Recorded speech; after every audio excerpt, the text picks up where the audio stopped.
আসসালামু আলাইকুম ভিউয়ার্স, আশা করি সকলেই ভালো আছেন। আমিও ভালো আছি আপনাদের দোয়ায়। সো প্রিয় ভিউয়ার্স, প্রথমে সরি বলে নিচ্ছি, কারণ প্রায় 1 মাস হয়ে গেল কোনো ভিডিও আপলোড দেওয়া হয়নি, এজন্য আমাকে ক্ষমা করবেন প্লিজ। আর পুরো ভিডিওটি মনোযোগ সহকারে দেখবেন, ভিডিওটি স্কিপ করবেন না, কারণ আজকের এই ভিডিওটি খুবই হেল্পফুল হবে। কারণ আপনার পাখির অসুস্থতার লক্ষণ এবং কোন ওষুধ দিলে আপনার পাখিটি দ্রুত সুস্থ হবে সেই বিষয়ে আজকে আলোচনা করব। সো কথা না বাড়িয়ে চলুন শুরু করা যাক আজকের ভিডিওটি।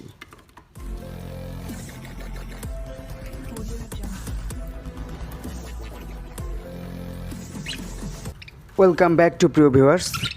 সো আপনার পাখির যদি ঠান্ডা কাশি হয়ে থাকে তাহলে এটি একটি সমস্যার কারণ।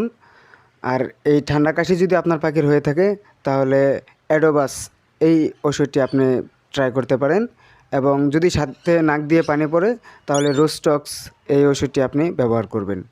এতে করে আপনার পাখি দ্রুত সুস্থ হবে।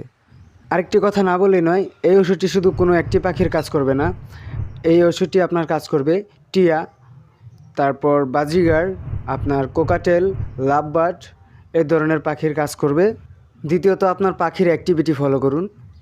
আপনার পাখি যদি খেলাধুলা না করে, বসে থাকে, ঝিমঝাম থাকে, তাহলে বুঝতে হবে আপনার পাখিটি খুবই দুর্বল। আর এজন্য আপনার পাখির জন্য বেস্ট ওষুধ হলো ম্যাক্সফোর্ড। অবশ্যই ম্যাক্সফোর্ড ওষুধটি আপনি ট্রাই করবেন, আপনার পাখিটি দ্রুত সুস্থ হবে ইনশাল্লাহ।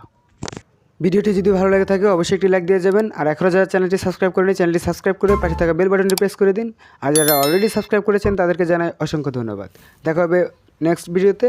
ভালো থাকবেন সবাই, আল্লাহ হাফেজ।